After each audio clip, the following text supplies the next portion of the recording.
Short extension, please. Extension granted. Thank you. I also wanted to make a few comments about community sport and recreation facilities throughout Western Australia, because they will benefit from increased funding for upgrades, an additional $7.5 million per year over the next 2 years that have been funded in this state budget.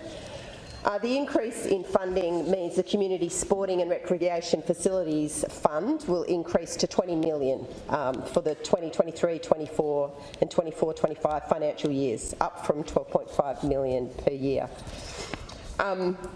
Previously, I'll just skip that. One of the things that this funding is important for is ensuring that we can upgrade sporting facilities, and among other things, funding's available to improve sports floodlighting through the Club Nightlights program. I'm very pleased that there will be a $22.5 million in combined funding available per annum through the CSRFF and Club Nightlights program for the next 2 years.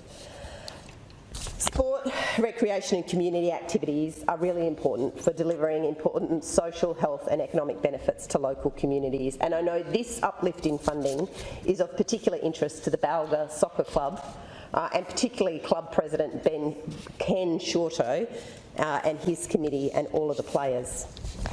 The Balga Soccer Club celebrated their 50th anniversary in 2021, making the club about as old as the suburb itself.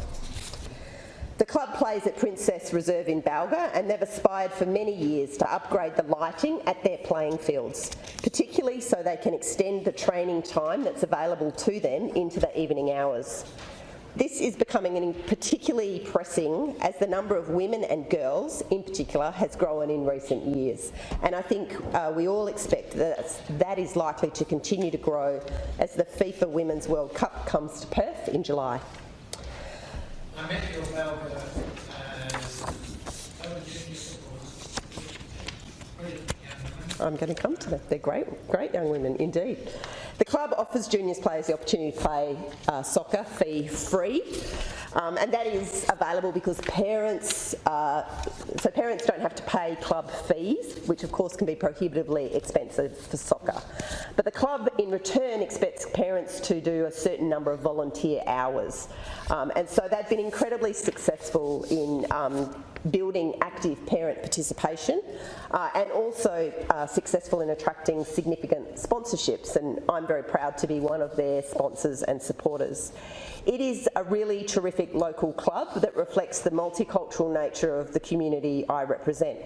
They recently launched a small book called Together, which provides profiles of the players, some of the coaches and some of the club members, and I was very happy to last week provide a copy of that to the Minister for Sport.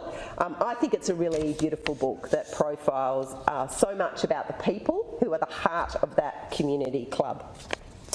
But what the club really wants and what they need is funding for nightlights so that more players can play and they can continue to grow, particularly their women and girls teams, which are already having great success. As a community-based club, they're already doing a lot of heavy lifting to make soccer affordable and accessible for people in my community. But they don't have additional funds themselves that they can contribute towards the installation of lights. To be able to do that upgrade, they need the owners of their home ground, the City of Stirling, to make application and to support that lighting upgrade. And despite my fairly active attempts since I was elected in 2021, the City of Stirling hasn't yet done that, funded the lights program. And I know that Ken Shorto and his club are incredibly frustrated by that. Now, I hope that the City of Stirling will do it in the new financial year and that we will be able to provide that club with the night lights that they so desperately need. I know the lack of application from the City of Stirling has been a source of great frustration for the club. Rightly or wrongly, they often feel that the city has prioritised other clubs in that local council authority outside of my electorate, but perhaps in more affluent areas, to have their lighting done and other upgrades provided, because some of those other clubs have been able to put some money into those projects themselves, and so the City of Stirling have bumped them off the priority list. Our budget announcement to increase funding for nightlights has got the potential to make a significant difference to the Balga Soccer Club and its players. And the book Together, I think, profiles really clearly the kinds of people that are playing at the club. So I think there's people that I'm thinking of like Tu and her 6-year-old son Nathan. So she's a refugee from Myanmar, part of the Karen ethnic group. She spent 18 years in a refugee camp in Thailand and arrived in Australia about 11 years ago. Her 6-year-old son plays at the club and she loves to go and watch him play. She loves the friendly spirit of the club and is a regular feature there. So this is a club that's allowing people who have arrived here from refugee and migrant backgrounds to get their kids involved in community sport, and I think we would all agree about the importance of that. I'm also thinking about Ramla, originally from Somalia, who also came to Australia via a refugee camp in Kenya. She plays with the women's team, very successful season this year. She also runs their social media and is on the board, and she is keen to open the door for other Somali girls like her to be able to play at the Balga Soccer Club. So I am keen to ensure that this increase in funding that's available for community clubs is available to support this really great club in my community that's opening a door for participation in community sport and needs assistance to get their lighting upgraded so they can train longer hours on that oval.